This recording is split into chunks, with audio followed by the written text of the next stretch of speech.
दुनिया का कोई भी बिजनेस हो, बिजनेसमैन हो या बिजनेस माइंड, वो भारत को इग्नोर नहीं कर सकता, क्योंकि भारत इतना बड़ा बाजार है जो कई मुल्क मिलकर नहीं बन सकते हैं। उसके बाद भी पश्चिमी देशों के तमाम उद्योगपति भारत को पूर्वाग्रह की दृष्टि से देखते हैं।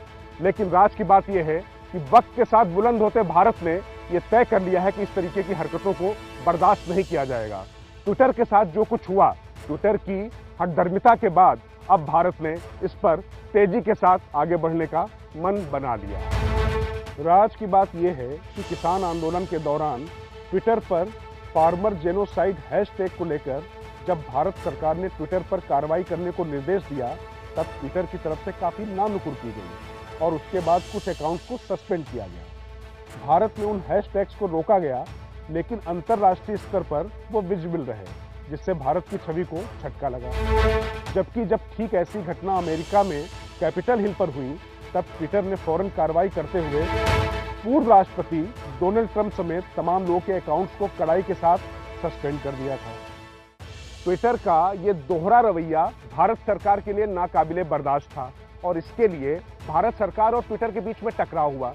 तो अब सरकार ने भी तय कर लिया है कि ऐसा टकराव करने वालों को सबक सिखाया जाएगा।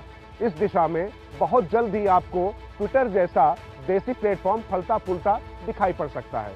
इतना ही नहीं, ट्विटर के साथ साथ फेसबुक की नई पॉलिसी के बाद जिस तरीके के सवाल उठे और विवाद बढ़े, तो वैसे भी विकल्प तैयार किए जा रहे हैं। और आपको याद दिला दें कि प्रधानमंत्री नरेंद्र मोदी मन की बात में सोशल मीडिया में आत्मनिर्भरता की पुरजोर वकालत कर चुके हैं। इसके बाद ही सोशल मीडिया के देसी प्लेटफॉर्म खड़े करने की ये कवायद शुरू हो गई थी। अब राज की बात यह है कि ट्विटर के हालिया रवैये के बाद भारत सरकार की तरफ से बड़े कदम उठना तय है। हालांकि ये कदम ट्विटर पर बैन का तो बिल्कुल नहीं होगा, लेकिन इसके विकल्प को मजबूती से खड़ा करने पर काम शुरू हो गया है। ट्विटर के देसी वर्जन के तौर पर कू प्लेटफॉर्म पर जल्द ही कोई बड़ी घोषणा हो सकती है। राज की बात यह है कि आने वाले वक्त में कू को इंडिया के देसी वर्जन के तौर पर आधिकारिक बनाया जा सकता है और सरकार भी इसे ऑफिशियल इस्तेमाल में लाना शुरू कर सकती है।